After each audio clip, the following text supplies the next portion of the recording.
ഇന്ന് പച്ചരിയും ഉരുളക്കിഴങ്ങും വെച്ച് നമുക്കിന്നൊരു സ്നാക്ക് ഉണ്ടാക്കാം.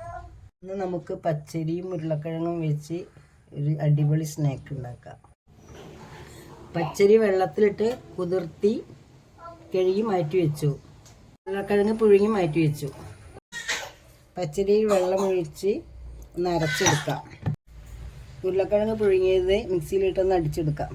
ഉരുളക്കിഴങ്ങ് അരച്ചതിൻ്റെ കൂടെ ചെറിയൊരു കഷ്ണം മുളകും ഒരു ചെറിയൊരു കഷ്ണം ക്യാരറ്റും ആവശ്യമുള്ളവർ മാത്രം ഇട്ടാൽ മതി.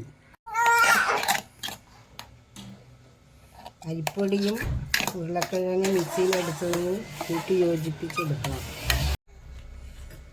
അരിപ്പൊടിയും ഉരുളക്കിഴങ്ങും മിക്സാക്കുന്നതിന് കൂടെ കുറച്ച് ഉപ്പും ഇട്ട് മിക്സാക്കുക.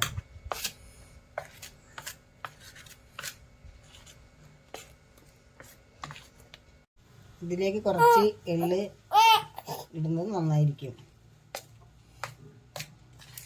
അത് തിളച്ച് വരുമ്പോൾ മാവിലേക്ക് കുറേശ്ശെയായി ഉള്ളിടുക.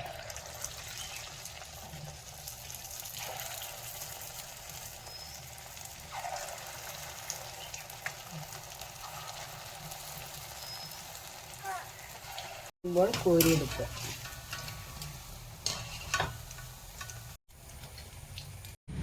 ഉരുളക്കിഴങ്ങും പച്ചരിയും വെച്ചുള്ള അടിപൊളി സ്നാക്ക് റെഡിയായി.